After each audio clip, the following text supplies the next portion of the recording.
ऐसी क्या आवश्यकता पड़ गई जो आपने शिव शक्ति अखाड़े की स्थापना की? तो हिंदू समाज है वह समाज अब सशक्त होना चाहिए। सशक्त कैसे होगा? जब उसके पास शस्त्र होगा। जब शस्त्र होगा तो साहस होगा। जब साहस और शस्त्र दोनों होंगे तब वो प्रतिकार करेगा किसी ऐसे काम का। नहीं तो आज तो हिंदू प्रतिकार भी नहीं कर रहा। तो इसलिए हमको ऐसा लगा कि जो भारत के अंदर रहने वाला हिंदू समाज है वो कैसे अपने को बचावे। मैं ये नहीं कहता किसी को मारना है, लेकिन अपने को तो बचा के रखे। अगर धरती बचानी तो पहले अपने को बचाइए। तो कैसे बचाएंगे? तो आज मैं जो धार्मिक आयोजनों में देख रहा हूँ कि किस तरह से हिंदू नौजवान डीजे के पीछे केवल नाचता है, उसको भजन सुनाई नहीं देता, केवल धमक सुनाई देती। अब उस धमक में उछलने वाला नौजवान वो नचैया हो गया। अब उस नचैया नौजवान को लड़ैया बनाना, इसलिए बनाना क्योंकि हमारी जो परंपरा थी, अखाड़ा परंपरा, वो खत्म हो गई। 2022 की घटना है जो कन्हैयालाल दर्जी राजस्थान के थे हमारे, तो उनको दो लोगों ने मिलके, एक धर्म विशेष के दो लोगों ने मिलके मार दिया था। तो उसके बारे में थोड़ा सा आपसे जानना चाहेंगे आपका। अब उस दर्जी की हत्या क्यों हुई जी? कि एक महिला ने मोहम्मद साहब के बारे में बताया कि ये ऐसे हैं, तो उसने अपनी फेसबुक आईडी से उसको डाल दिया। जब उस पर दबाव बनाया गया तो डिलीट कर दिया गया। वही बात एक जाकिर हुसैन कहता है कि जिसने पहले कहा उसको कभी नहीं पकड़ा, है ना। जिसने उसकी बात को कहा लिखा, उसको पकड़ने पर कितना पूरे देश के अंदर बवाल हुआ। इससे हमारी सरकार को समझना चाहिए देश के अंदर कितने गद्दार पले हैं। इसी पे तो चलिए एक फिल्म भी अभी बन रही है। अमित जानी जी हैं, राजस्थान के ही हैं वो, उन्होंने प्रोड्यूस करके एक फिल्म बनाई है पूरी कन्हैयालाल जी और ज्ञान वापी के ऊपर। उस पर तो सरकार की बहुत ज़्यादा तो निगाह है। कहीं ना कहीं एक वर्ग आता है, मुस्लिम वर्ग आता है, हमारे साथ जुड़ता है, देश में वो भी रहता है, उनकी भी एक अच्छी खासी पॉपुलेशन है। तो हिंदू राष्ट्र से क्या मतलब है कि उनके लिए भी जगह होगी? लोगों के मन में एक चीज चलती है कि हिंदू राष्ट्र बन जाएगा तो हम लोगों को डिवाइड कर दिया जाएगा या अलग कर दिया जाएगा, उसके बारे में थोड़ा बताइए। देखिए, संविधान निर्माता ने हमारे देश को संविधान दिया है ना, जिसके तहत हम सब लोग कानून के आधार पर चलते हैं।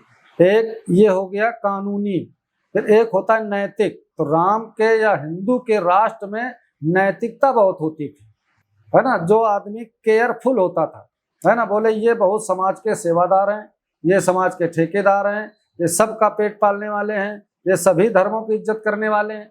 तो इस तरह के लोगों की जो कल्पना है वो राम राज्य से ही निकल कर आती है। अच्छा महाराज जी, आपकी नजर में हिंदू समाज एक है? अभी हिंदू समाज एक नहीं है, क्योंकि विचारों की एकता कहाँ पर नापी जा सकती है? तो एक विचार मंच है राजनीति, है ना, कि किस विचार की सरकार बनी। अभी 33 यहाँ पर उत्तर प्रदेश में सांसद सपा के चुने गए। अब इसको आप कहते कि हिंदू एक है, हम नहीं मानते हिंदू एक है। क्यों? क्योंकि अखिलेश यादव हिंदुओं के पक्ष में कम बोलना, मुसलमानों की सहायता जरूर करना, उनको तो करना ही है। तो यादव कभी करेंगे, लेकिन अगर यादव मुस्लिम का झगड़ा हो जाए तो फिर वो मुस्लिम के हो जाते हैं, फिर वो यादव पीछे हो जाता है। इसी तरह चंद्रशेखर रावण जी हैं कि वो पहले हरिजन से सहयोग करेंगे, अगर कहीं हरिजन का और मुस्लिम का झगड़ा हो गया तो पता नहीं कौन से बिल में चले जाते हैं, ढूंढने नहीं मिलते हैं भाई साहब कि हमारे हरिजन को क्यों मारा गया, उसका उत्पीड़न कितना किया, कितने वीडियो चलते हैं, कितने प्रकार की खबरें आती रहती है, तब वो कहाँ होते हैं। तो कहाँ पर हिंदू टूट सकता है, उस पॉइंट पर ऐसे लोग चोट करते हैं। आज के हमारे जो अतिथि हैं वो पिछले 24 वर्षों से संघ के प्रचारक रहे हैं और इस समय वो शिव शक्ति अखाड़े के प्रमुख हैं और वो निरंजनी अखाड़े के महान श्री हैं। तो हम बहुत बहुत स्वागत करते हैं मधुराम शरण शिवाजी का। सबसे पहले महाराज जी, हम और हमारे दर्शक आपसे ये जानना चाहते हैं कि 24 वर्षों से आपने आरएसएस संघ में प्रचारक का काम किया, उसके बाद ऐसी क्या आवश्यकता पड़ गई जो आपने शिव शक्ति अखाड़े की स्थापना की? मैं आपको और आपके दर्शकों को प्रणाम करता हूं। संघ का प्रचारक मैं निकला था 2001 में। राष्ट्रवादी विचारधारा, देश को जोड़ने का संकल्प लेकर और हिंदुत्व को मजबूत करने के लिए हमने 23 वर्ष विभिन्न दायित्वों पर रहकर हमने प्रचारक का काम किया। लेकिन एक चीज संघ 100 वर्षों से पढ़ा रहा है कि मिस्र रोमा मिट गए, जहां से कुछ बात है ऐसी कि हस्ती मिटती नहीं हमारी। अब ये हस्ती कहाँ कहाँ मिट गई, कितने देश के टुकड़े हो गए। आज कितने राज्य ऐसे हैं जो हिंदुत्व के लिए, राष्ट्रीयता के लिए खतरे बने हुए हैं। अब इनसे कैसे निपटेगा? इसलिए हमको ऐसा लगा कि जो हिंदू समाज है वह समाज अब सशक्त होना चाहिए। सशक्त कैसे होगा? जब उसके पास शस्त्र होगा। जब शस्त्र होगा तो साहस होगा। जब साहस और शस्त्र दोनों होंगे तब वो प्रतिकार करेगा किसी ऐसे काम का। नहीं तो आज तो हिंदू प्रतिकार भी नहीं कर रहा। तो इसलिए हमको ऐसा लगा कि जो भारत के अंदर रहने वाला हिंदू समाज है वो कैसे अपने को बचावे। मैं ये नहीं कहता किसी को मारना है, लेकिन अपने को तो बचा के रखे। अगर धरती बचानी तो पहले अपने को बचाइए। तो कैसे बचाएंगे? तो आज मैं जो धार्मिक आयोजनों में देख रहा हूँ कि किस तरह से हिंदू नौजवान डीजे के पीछे केवल नाचता है, उसको भजन सुनाई नहीं देता, केवल धमक सुनाई देती है। अब उस धमक में उछलने वाला नौजवान वो नचैया हो गया। अब उस नचैया नौजवान को लड़ैया बनाना, इसलिए बनाना क्योंकि हमारी जो परंपरा थी, अखाड़ा परंपरा, वो खत्म हो गई। हिंदुओं ने इसको 50 साल पीछे छोड़ दिया। उसको दूसरे धर्म के लोगों ने अपना लिया। अपनाने के बाद उसी परंपरा के माध्यम से वो हमको धमकाते हैं। मुहर्रम में आप देखिए जुलूस निकलता है तो किस तरह के शस्त्रों का प्रदर्शन करते हैं, कैसे किस किस प्रकार से भय व्याप्त करने के कार्य करते हैं। तो मुझे ऐसा लगता है कि आज अगर हमारी अखाड़ा परंपरा होती तो हमारे घरों में हिंदू जो होता वो साहसी होता, वो शस्त्रधारी होता। तो अगर धार्मिक आयोजनों पर जो पत्थर बरसा रहे हैं, अब इनका क्या जवाब है? तो नचैया तो जवाब दे नहीं पाएगा। तो इसलिए हमने आह्वान किया है, इस बार जब आपकी नौ दुर्गा आएगी तो जितनी जो दुर्गा जी बैठालते हैं ऐसी समितियों से मैंने आग्रह किया है कि आप जितने लोग हैं उतने शस्त्र लाइए, दुर्गा जी को प्रथम दिन चढ़ाइए, क्योंकि दुर्गा शक्ति की उपासना का केंद्र है। वहां से हमको शक्ति प्राप्त होने वाली। तो तुमको अगर वो शक्ति दे तो काहे में दे? तुम्हारे पास शस्त्र नहीं है तो शस्त्र रखिए, 9 दिन उसका अभ्यास करिए। 9 दिन आरती के बाद रात में उसी मोहल्ले पर उन शस्त्रों का अभ्यास करना चाहिए, जिससे हमारे जो नौनिहाल हैं, जो युवा हैं, उनके मन में उत्सुकता जागे इस बात की कि हम भी शस्त्र का संचालन करेंगे। तब जाकर कहीं ये स्थितियां सुधरने वाली हैं। तो डीजे के पीछे 18 से 30 साल के जवान है, वही लड़ैया वही नचैया। तो मेरा मिशन है अखाड़ा परंपरा जो खत्म हो गई है, धार्मिक आयोजनों में उसका उद्भव हो, फिर से उसको लोग चालू करें, जिसके कारण हिंदू साहसी होगा, शस्त्रधारी होगा, लड़ैया बने। एक चीज और जानना चाहेंगे, जैसे शिव शक्ति अखाड़े की आपने स्थापना की, उनके कार्यों को आपने बताया, आपकी कुछ यात्राएं चलती हैं, उन यात्राओं में अलग अलग जिले में आप जाते हैं, तो उन जिलों में जाके शिव शक्ति अखाड़ा की क्या क्या प्रमुख काम है उनको थोड़ा हाईलाइट करिए। जैसे हमने 2 काम अभी लिए हैं जी, कि एक तो धार्मिक आयोजनों में नौजवान शस्त्र लेकर चले, शस्त्र का प्रदर्शन करे, ऐसा साहसी करिए। दूसरा, जैसे लोग चिल्ला रहे हैं कि धर्म खत्म होता जा रहा, संस्कृति खत्म होती जा रही है। अब खत्म होती जा रही, चिल्ला तो सब रहे हैं, लेकिन प्रयोग क्या कर रहे हो? क्या सिखा रहे हो? क्या बता रहे हो? आज हमारे घरों में रिश्तेदार आता है तो अगर बच्चे पांव छूते हैं तो रिश्तेदार माने अरे रहने दो रहने दो। क्यों कहता हूँ रहने दो? क्योंकि हमें मुझे तो लगता है कि वो पैर छुलाने लायक नहीं हो। क्यों नहीं आशीर्वाद देता? भाई वो हमारी परंपरा एक छोटी सी मान लो इसको आप। तो इसलिए हमने शिव शक्ति अखाड़ा के माध्यम से इस गुरु पूर्णिमा को सभी हिंदुओं से निवेदन किया है कि अपने माता पिता को बैठाल कर जैसे रुद्राभिषेक करते हो शंकर जी का, इस तरह से अपने माता पिता की पूजा करो। पहले तुम पति पत्नी सहित बच्चों सहित हमारे घर में जो माँ बाप हैं, कैसे उन प्रथम गुरु की हम पूजा करते हैं, जिस तरह का भगवान को भोग लगाते हैं, जिस तरह का उनका श्रृंगार करते हैं, अपने माँ बाप का करिए। तुम्हारे जीवन में यश भी आएगा, संस्कार भी आएगा। तुम्हारी आने वाली पीढ़ी को एक नई दिशा मिलेगी कि हमारे माँ बाप का ये कदर होना चाहिए। इस तरह के 2 काम मैंने लिए हैं कि हिंदू समाज को शस्त्रधारी बनाएंगे। संस्कार के नाम पर पहला कार्यक्रम हमारा यही है कि हम अपने प्रथम गुरु माता पिता की पूजा का आयोजन करें। अच्छा महाराज जी, एक सवाल और हम करना चाहेंगे आपसे कि आपकी नजर में हिंदू राष्ट्र की परिभाषा क्या है? हिंदू राष्ट्र की परिभाषा यह है, जैसे लोग राम राज्य की कल्पना करते हैं, भाजपा क्यों आई? राम राज्य लाएंगे, राम राज्य लाएंगे। तो बिना छत का, भूखा, दवा के बिना कोई मरना नहीं चाहिए, शिक्षा सबको चाहिए, समान अधिकार होना चाहिए। ये राम राज्य की कल्पना है। यही जो राम राज्य है वही हिंदू राज्य है। हिंदू साम्राज्य आप जो भी कहें उसको, वही कल्पना है। जो राम के राज्य में था, सबको समान अधिकार होना चाहिए। अब ऐसी स्थिति में आप देख रहे हैं देश के अंदर मोदी जी का कितना विरोध किया गया जब उन्होंने मुसलमानों के लिए किट बांटे। तो कई लोगों ने कहा कि आप दुश्मन को दाना दे रहे हैं, ऐसे करके बहुत सारी विषय आए। तो मुझे लगता है कि राम राज्य की कल्पना जो है, तो आज के समय में वर्तमान सरकार जो है वो उसको लाने का प्रयत्न कर रही है, धीरे धीरे क्रमशः वो आगे बढ़ रही है। अच्छा, जैसे महाराज जी आपने जैसे अभी कहा सबको बराबर लेके चलना चाहिए, सबका अधिकार है सम्मान का। तो एक चीज और हम पूछना चाहेंगे, जैसे लोग कहीं ना कहीं एक वर्ग आता है, मुस्लिम वर्ग आता है, हमारे साथ जुड़ता है, देश में वो भी रहता है, उनकी भी एक अच्छी खासी पॉपुलेशन है। तो हिंदू राष्ट्र से क्या मतलब है कि उनके लिए भी जगह होगी, या जैसे लोगों के मन में एक चीज चलती है कि हिंदू राष्ट्र बन जाएगा तो हम लोगों को डिवाइड कर दिया जाएगा या अलग कर दिया जाएगा, उसके बारे में थोड़ा बताइए। देखिए, संविधान निर्माता ने हमारे देश को संविधान दिया है ना, जिसके तहत हम सब लोग कानून के आधार पर चलते हैं।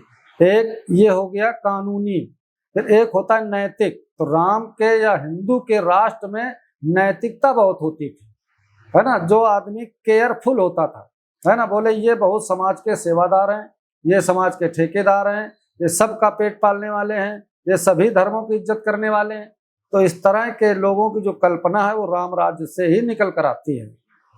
अच्छा महाराज जी, एक चीज आपसे और हम पूछेंगे कि जैसे आपकी यात्राओं में हमने देखा कि लगभग हर व्यक्ति के पास एक शस्त्र रहता है, तो आपने जैसे बताया, ठीक है, इसको एक शक्ति प्रदर्शन माने या इसका मतलब कुछ और भी मैसेज जाता है?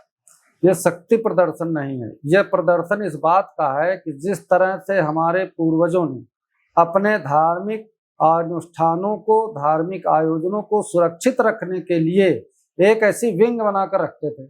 मैं जब छोटा था तो हमारे गांव में जब वो भरत मिलाप निकलता था, अब उस भरत मिलाप में 200-300 नौजवान ऐसे होते थे जो केवल शस्त्र लेकर उस यात्रा की सुरक्षा व्यवस्था स्वयं देखते थे।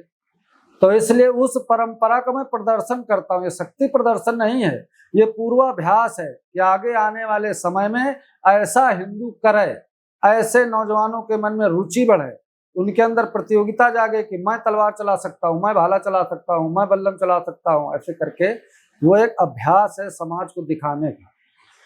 अच्छा महाराज जी, आपकी नजर में हिंदू समाज एक है अभी? अभी हिंदू समाज एक नहीं है, क्योंकि विचारों की एकता कहाँ पर नापी जा सकती है? तो एक विचार मंच है राजनीति, है ना, कि किस विचार की सरकार बनी। अभी 33 यहाँ पर उत्तर प्रदेश में सांसद सपा के चुने गए जी। अब इसको आप कह दे कि हिंदू एक है, हम नहीं मानते हिंदू एक है। क्यों? क्योंकि अखिलेश यादव हिंदुओं के पक्ष में कम बोलना, मुसलमानों की सहायता जरूर करना, उनको तो करना ही है। तो यादव कभी करेंगे, लेकिन अगर यादव मुस्लिम का झगड़ा हो जाए तो फिर वो मुस्लिम के हो जाते हैं, फिर वो यादव पीछे हो जाता है। इसी तरह चंद्रशेखर रावण जी हैं कि वो पहले हरिजन से सहयोग करेंगे, अगर कहीं हरिजन का और मुस्लिम का झगड़ा हो गया तो पता नहीं कौन से बिल में चले जाते हैं, ढूंढने नहीं मिलते हैं भाई साहब कि हमारे हरिजन को क्यों मारा गया, उसका उत्पीड़न कितना किया, कितने वीडियो चलते हैं, कितने प्रकार की खबरें आती रहती है, तब वो कहाँ होते हैं। तो कहाँ पर हिंदू टूट सकता है, उस पॉइंट पर ऐसे लोग चोट करते हैं।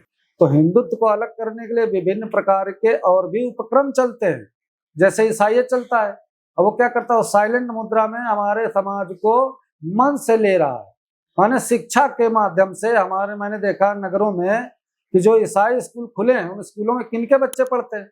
तो जिनके बाप दिन में 10 बार भाषण देते हैं कि मैं हिंदू राष्ट्र बनाऊंगा, मैं अखंड भारत बनाऊंगा, उनके बच्चे उस ईसाई स्कूल में पढ़ते हैं। एक बच्चा है उनके, एक बच्चा जो है वो कक्षा 1 से लेकर 12 तक ईसाई मिशनरी के स्कूल में पढ़ेगा। अब आप विचार करिए, मैं तो कहता हूँ वो हिंदू गद्दार है जो एक बच्चा पैदा करके ईसाई स्कूल को दे देता है, क्योंकि वो चाहता नहीं कि अगली पीढ़ी में हमारा धर्म जाना चाहिए। कैसे में मान लो हिंदू एक हो रहा है, तो इसलिए इसको बचाने के लिए हम सब लोग ये सारा प्रयत्न कर रहे हैं। अच्छा, ये सवाल हमने आपसे इसलिए और पूछा, एक अभी ताजी घटना सामने आई है, इटावा का मामला था, जो कथावाचक वाला, उसमें भी यही हुआ, बाद में राजनीतिक पार्टियां उसमें शामिल हो गई, तो उसके बारे में आपका क्या कहना है? देखिए, राष्ट्रीय स्वयंसेवक संघ 100 साल से काम कर रहा है जी, विश्व हिंदू परिषद 64 सालों से काम कर रहा है। किस बात पर?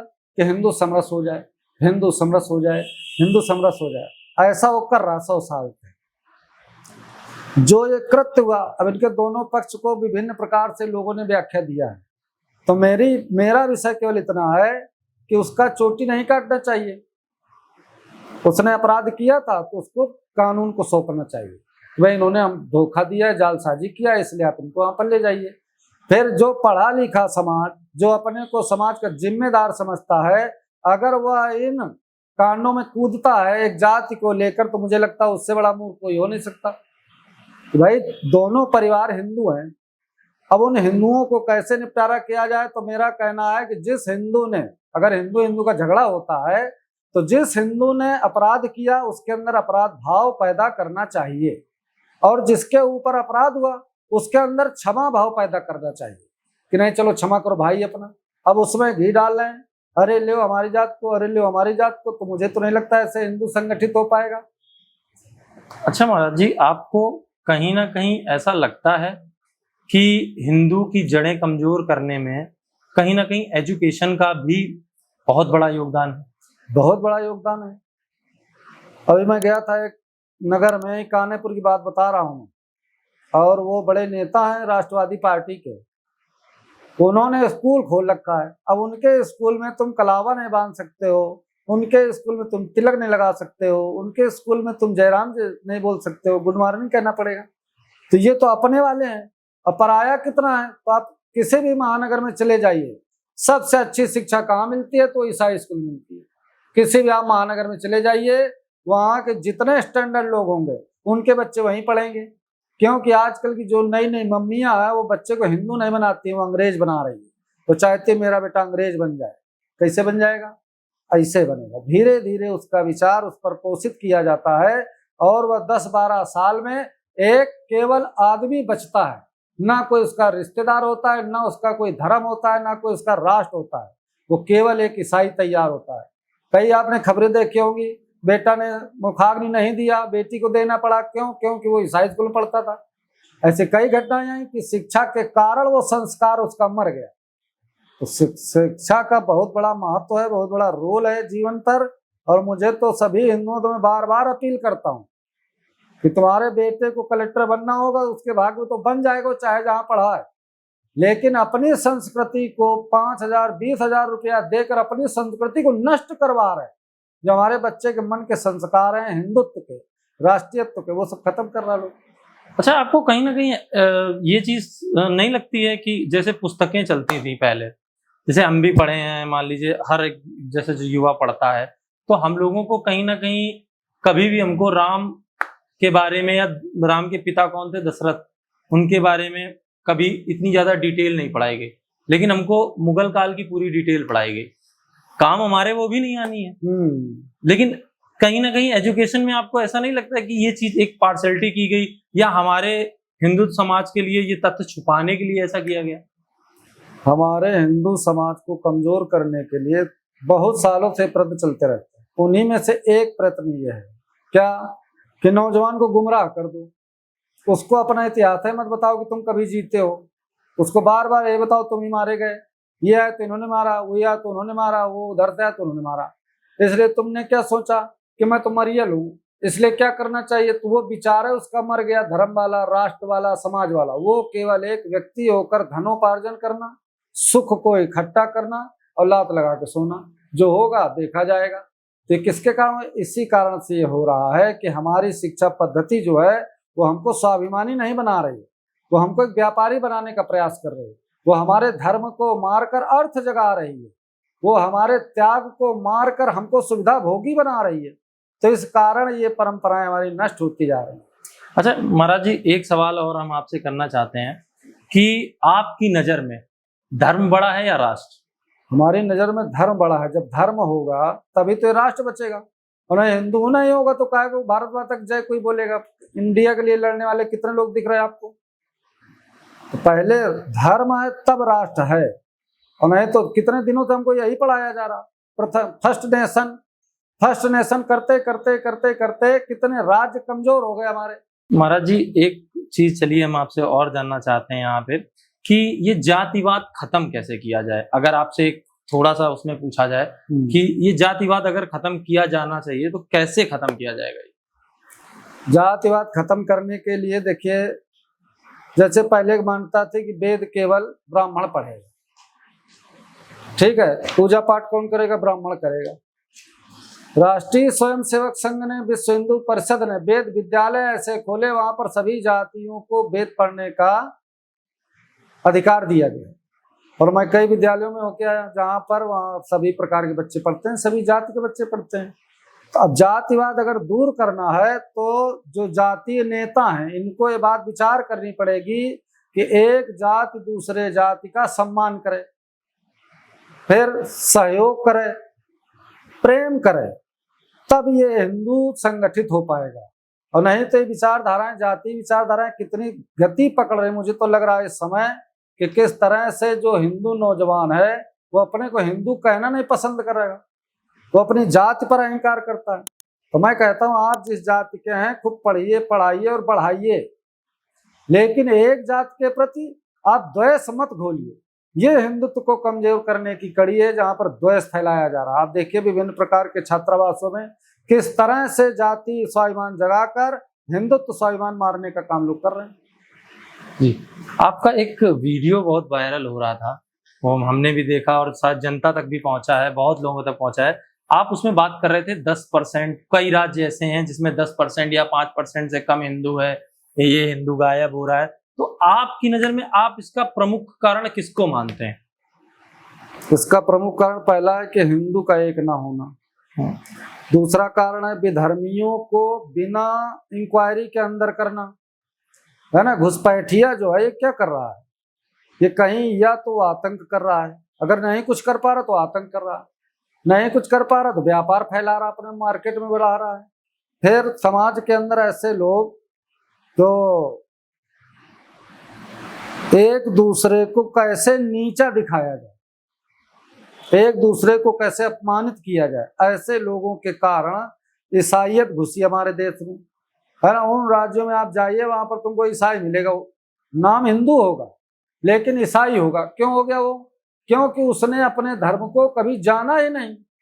वो हनुमान चालीसा पढ़ेगा, वो सुंदरकांड का पाठ भी करेगा, भागवत कथाएं भी कराएगा, नौ दुर्गा का व्रत भी रखेगा, और पूछ लो 9 देवियों के नाम तो नहीं बता पाएगा, हनुमान जी की 10 बातें बताओ नहीं बता पाएगा, रामायण किसने लिखा, कौन मर गया, कौन जिंदा हुआ, वो नहीं बता पाएगा। इसलिए वो जो सामने वाला है वो पूरी तैयारी से आता है, वो अपने आराध्य का इतना अच्छा चित्रण करता है, उसको आकर्षण देता है, लोभ देता है। जैसे मदर टेरेसा को दिया गया पुरस्कार, किस बात का दिया गया कि बड़ी सेवा भावी थी। तो ईसाई मिशनरियां सेवा के ढोंग के माध्यम से समाज का धर्मांतरण करती है। वो धर्मांतरण नहीं, वो राष्ट्रांतरण भी होता है, क्योंकि उनकी श्रद्धा इस देश से नहीं है, न यहाँ के देवी देवताओं से, वो फिर अपनी तरफ ले जाता है। इसलिए ऐसे राज्यों में हिंदू बहुत कम हो गया। कहीं कहीं पर इस्लाम कर रहा है ना, वो डरा के करेगा, धमका के करेगा, ऐसे कृत्य करेगा जिससे हिंदू घर छोड़ के भागे। हिंदू भाग जाएगा, इसलिए वो अपना विस्तार करता चला जा रहा धीरे धीरे। हिंदू लड़ना नहीं चाहता, हिंदू फेस नहीं करना चाहता, प्रतिकार नहीं करता है कि अगर उसके दरवाजे पर कोई मुसलमान गाड़ी खड़ी कर दे तो उसको जोर से नहीं कह सकता ये गाड़ी तुमने यहाँ क्यों खड़ी की, क्योंकि वो यही कहेगा ये सड़क तेरे बाप की है क्या। लेकिन उसको ये हिम्मत नहीं है। क्यों नहीं भाई, कई जगह हमने ऐसी घटनाएं देखी। अच्छा, एक नेताजी का और बयान सामने आया था जिसके बाद आपने भी उनका जवाब वीडियो में ही दिया था। उन्होंने कहा था कि 15 मिनट के लिए अगर पुलिस हटा दी जाए तो हम दिखा देंगे कि किसमें कितना दम है। इस वीडियो को या उनके इस बात को सरकार को बहुत गंभीरता से संज्ञान में लेकर तुरंत जेल में डाल देना चाहिए ऐसे आदमी, या फिर उस जहां पर उनका केंद्र है उसके रेडियस में कितनों किलोमीटर दूर तक आपको छापे मारने चाहिए, आपको इंक्वायरी करनी चाहिए कि यहाँ पर रहने वाले आदमी की जीवन पद्धति क्या है, इनके घरों पर क्या है, इनके उन जहाँ पूजा घर है इनके, जिसको मस्जिद कहते हैं, उन वहां पर क्या रखा है, कौन सी दम है जो ये बोल रही है कि 15 मिनट खत्म कर देंगे। अगर हमारा हिंदू ऐसा सोच ले तो 5 मिनट में इनको हम खत्म कर दें, तो हम जब कहेंगे तब सरकार हमारा मुंह पकड़ेगी कि आप हिंदू बताइए, हिंदुस्तान में ऐसा कहते हैं। वो हमारे हिंदुस्तान में छाती में चढ़ कर कह रहा है कि राम मंदिर तुमने बना लिया है, हम जब ताकत में आएंगे दमी दोच करेंगे। उस बात को लेकर हमने संन्यास लिया शस्त्रधारी, इन्हें अब समाज को हम शस्त्रधारी बनाएंगे। अगर राम को वहां पर बैठाला है तो उसको बचाने की ड्यूटी हमारा। अच्छा, आपकी नजर में क्या लगता है आज आपको कि हिंदुओं को आत्मरक्षा के लिए हथियार उठा लेना चाहिए? देखिए, हथियार उठाना माने बागी नहीं होता है, हथियार उठाना माने होता है सुरक्षित और व्यवस्थित रहना। आज आप देखिए मुसलमान 10 बच्चे पैदा कर रहा है, हिंदू 2 बच्चे पैदा कर रहा है। अब तुम सोचो कि तुम्हारे मोहल्ले में अगर 10 लोग तुम्हारे घर में घुस आए, तुम क्या करोगे? कुछ नहीं कर सकते। तुम अपनी गाड़ी सूतरे अपने घर में घुस गए, अपने घर से निकले, गाड़ी में बैठे अपने ऑफिस पहुंच गए, पड़ोस में कौन आया कौन गया तुम्हारा कोई मतलब नहीं। ऐसी कंडीशन में तो मैं उन नौजवानों को इसीलिए तैयार कर रहा हूं कि आप जहां पर भी है ना, आप किसी और को मत बचाइए। अब तुम पाकिस्तान की चिंता छोड़ दो, अफगानिस्तान की छोड़ दो, बंगाल की छोड़ दो, आप अपने मोहल्ले पर जहाँ रहते हैं वहां पर कैसे मोहल्ले के चारों तरफ रहने वाला जो हिंदू समाज है हमारे संपर्क में होना चाहिए। जितना हिंदू समाज है, जितने घर में देवी देवता बैठा ले हैं, तो एक शस्त्र उसको अपने घर पर रखना ही चाहिए देवता के नाम पर। जो देवता तुमने बैठा ला उसके हाथ में जो शस्त्र है उस शस्त्र की पूजा हम करेंगे। तो इसलिए हिंदुओं को श्रद्धालु तो होना ही चाहिए। अच्छा, आपकी नज़र में एक घटना और आई थी, 2022 की घटना है, जो कन्हैयालाल दर्जी राजस्थान के थे हमारे, तो उनको 2 लोगों ने मिलके, एक धर्म विशेष के 2 लोगों ने मिलके मार दिया था। तो उसके बारे में थोड़ा सा आपसे जानना चाहेंगे आपका। अब उस दर्जी की हत्या क्यों हुई जी? कि एक महिला ने मोहम्मद साहब के बारे में बताया कि ये ऐसे हैं, उसने अपनी फेसबुक आईडी से उसको डाल दिया, जब उस पर दबाव बनाया गया तो डिलीट कर दिया गया। वही बात एक जाकिर हुसैन कहता है। अब सरकार कितनी दोगली हो गई है कि जिसने पहले कहा उसको कभी नहीं पकड़ा, है ना, जिसने उसकी बात को कहा लिखा उसको पकड़ने पर कितना पूरे देश के अंदर बवाल हुआ। इससे हमारी सरकार को समझना चाहिए देश के अंदर कितने गद्दार पले हैं, है ना, उन गद्दारों के लिए हम कितनी सुविधा मुहैया करा रहे हैं। आज देश के अंदर देश का जो हिंदू है तो टैक्स दे रहा है और तुम कहाँ बांट रहे हो? तो हमारा हिंदू तो लाइन पर नहीं लग रहा कोटे पर, हमारा हिंदू तो प्राइवेट अस्पताल में जा रहा है, सरकारी अस्पताल में सब वही जा रहा है। राशन लेने कौन जा रहा है? वही जा रहा है। मकान सबसे ज्यादा किसको मिले? उसको मिले।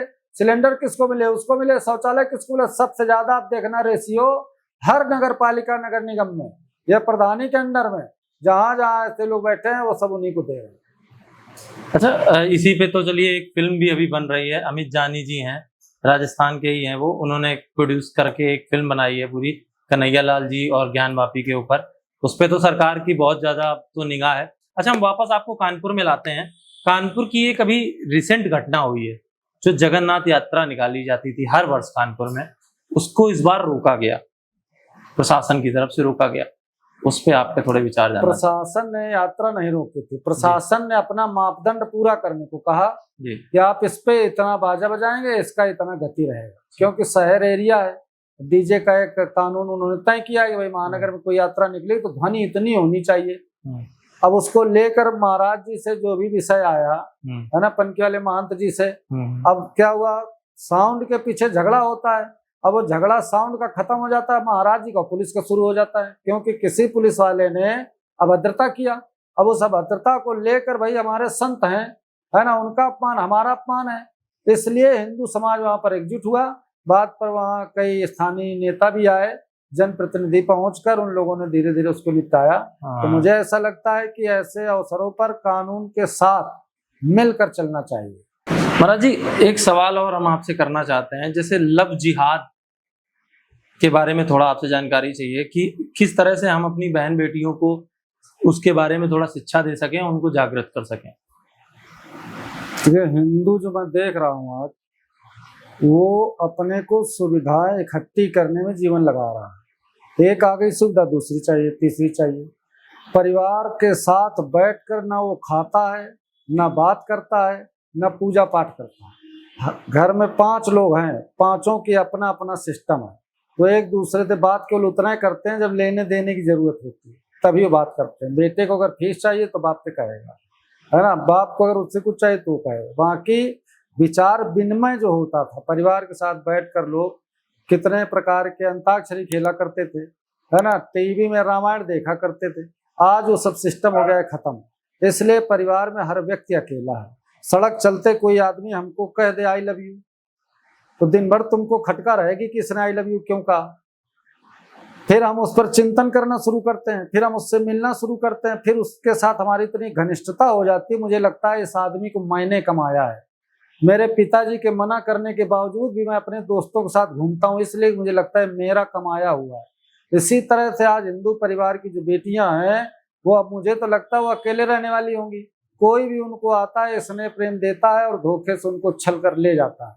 इससे बचने के लिए मैं उन पिताओं को, माताओं को संदेश देता हूँ कि पहला तो मोबाइल चेक करके रखना चाहिए, दूसरा रिचार्ज खत्म हो जाने के बाद इसका रिचार्ज कैसे हुआ उस पर इनको ध्यान लगाना चाहिए कि किस तरह से हम इनके जो ये उपकरण दिया गया है प्यार करने के लिए, इस उपकरण की जांच अधिक से अधिक करना चाहिए। बेटा पर बेटी पर उतना विश्वास करना चाहिए जितना चाहिए, नहीं तो धोखे में वो बाहरी आदमी के विश्वास में आ जाता है, बाहरी आदमी पर ज्यादा वो क्या कहा जाए समर्पित हो जाता है। अपने माँ की बात नहीं मानेगा, अपने गर्लफ्रेंड की बात मानेगा। बिटिया अपने बाप की बात नहीं मानेगी, अपने बॉयफ्रेंड की बात मानेगी। क्यों, कहाँ से आ गया इतना बड़ा विश्वास? 18 साल से तुम्हारे साथ रह रही है तो तुमने अपने जीवन में कौन सा संस्कार उसका दिया? तुम अपना विश्वास भी नहीं जगा पाए। विश्वास इसलिए नहीं जगा पाए कि तुमने उसके साथ बैठकर खाया नहीं, तुमने उसके साथ खड़े होकर कभी आरती नहीं किया है, तुमने उसके विचार विनिमय नहीं किया है, तुमने कभी मन समझने का प्रयत्न नहीं किया है। केवल एक किराएदार जैसे अलग अलग कमरों में हिंदू रह रहा है और अपना सुविधाभोगी कमरा हो गया, अपना जीवन का लक्ष्य प्राप्त हो गया। इसलिए लव जिहाद से अगर बचाना है तो बच्चियों को संस्कार दो कि कैसे वो हमारी रहे। 20 साल तुम्हारे साथ जीवन काटने के बाद भी अगर लड़की तुमको कह रही कि मुझे इसी के साथ रहना, तुमसे कोई लेना देना नहीं, तो मुझे लगता है गंदी परवरिश का नतीजा होता है कि तुमने पाला ठीक से नहीं उसको, कभी तुमने उसको प्रेम और स्नेह नहीं दिया है तो तुमको समझती। तो सामने वाले को जब अगर लव कर रही है तो वो तो समर्पित है, तुम कुछ भी कहो जानू वो करेगा। वो बाद की बात है, वो काटी जाएंगी, फरार हो जाएंगी, बच्चे पैदा किया जाएगा, क्या किया जाएगा, वो तो अलग अलग प्रकार हैं उसके ले जाने के बाद। लेकिन तुम्हारे घर से गई क्यों, ये विषय हिंदुओं को अपने जहन से पूछना चाहिए, अपने मन से पूछना चाहिए कि मेरे परिवार के बच्चे कैसे संस्कारवान बने कि जो हमारी परंपरा संस्कृति है उसका निर्वहन करें। तो जो बाप नहीं कर रहा, मैंने बताया जो नई नई मम्मियां है ना, ये बच्चों को हिंदू नहीं चाहती, मॉडर्न चाहती है। और इतना मॉडर्न कि 18 साल के लड़के के साथ में जीन्स और टी शर्ट पहनकर माँ जब घूमेंगी तो बच्चा कैसा बनेगा, विचार करिए। तो आज जो मंदिरों में जाता हूँ तो मैं मंदिरों में कहता हूँ वहाँ के महंतों से, संतों से कि यहाँ पर एक बोर्ड लगाइए कि कोई बरमुंडा पहनकर नहीं आएगा, कोई टी शर्ट पहनकर नहीं आएगा, कोई ऊपर के शरीर नहीं दिखाएगा, ऐसे कपड़े पहनकर आइए जिससे तन ढका हो। क्यों कि मंदिर में आकर भी अगर वही दर्शन हो रहे हैं, भगवान तो हम 2 मिनट को देख पाते होंगे। बड़े बड़े मंदिरों में जाओ तो मुझे लगता है एक क्षण के दर्शन होते हैं, केवल माता जी आ गई, भोले बाबा आ गए, भागो। बाकी 3 घंटा जब हम घूमते हो तो मंदिर परिसर में, तो वो कौन सी देह घूम रही है जो अपने को दिखा रही है? कैसे वो हिंदू, मुझे तो लगता है सूपनखा परंपरा की आती हैं और हमारे बच्चों को दूसरी दिशा में ले जाने का काम करते हैं। महाराज जी, आखिरी बस हम आपसे एक थोड़ा सा मैसेज चाहते हैं कि आज का जो हमारा युवा पीढ़ी है उसको आप क्या मैसेज देना चाहते हैं? युवा पीढ़ी को मैं कहना चाहता हूँ कि जो हमारा हिंदू नौजवान है, शिक्षा में उसको दक्ष होना चाहिए। आज हिंदू नौकरी ढूंढते घूम रहा है, अब वो नौकरी ढूंढ रहा, बाजार में कोई और आ रहा है। हमारी बाजारों पर व्यापार के माध्यम से इस्लाम ने कब्जे करने शुरू कर दिए, तो हमारी बाजार मुसलमान ले जाएगा, हमारी बुद्धि को ईसाई ले जाएगा शिक्षा के माध्यम से। अब हिंदू केवल नौकरी मांगेगा, तो नौकरी के लिए पढ़िए, नहीं नौकरी मिलती है तो अपने घर पर रहकर अपने व्यापार को बढ़ाइए। बढ़ाने के बाद हम एक व्यापारी होने के साथ साथ हिंदू भी हैं, इसलिए हमारे धर्म के प्रति भी कर्तव्य बनते हैं। तो पहला कर्तव्य है कि हमारा जो मोहल्ले पर कोई मंदिर है, कोई देव स्थान है, कैसे सुरक्षित और व्यवस्थित रहे। अब सुरक्षित और व्यवस्थित रखने के लिए धन लगता है और जन लगता है। ऐसी स्थिति में मैं सभी हिंदू नौजवानों से आह्वान करता हूँ कि 9 दिन 9 दुर्गा में व्रत रहेंगे, तो 9 दिन शस्त्र धारण करके समाज के अंदर साहस का संस्कार देने का काम करेंगे। कोई भी हिंदू किसी भी पार्टी को वोट देता हो, किसी भी संगठन में काम करता हो, किसी भी जाति का हो, किसी भी परंपरा का हो, अगर कोई भी धर्मी उसको किसी भी तरह की यातना और कष्ट देने का काम करता है, तो हमको चाहे ऑफिस बंद करना पड़े, चाहे खेत पर हल छोड़ना पड़े, चाहे दुकान का शटर गिराना पड़े, हमको तुरंत मौके पर पहुंचना होगा, तब हम अपने हिंदू भाइयों को बचा सकेंगे। सभी को जय श्री राम। बहुत बहुत धन्यवाद महाराज जी, आपका इतना कीमती वक्त हमने लिया। बहुत बहुत धन्यवाद।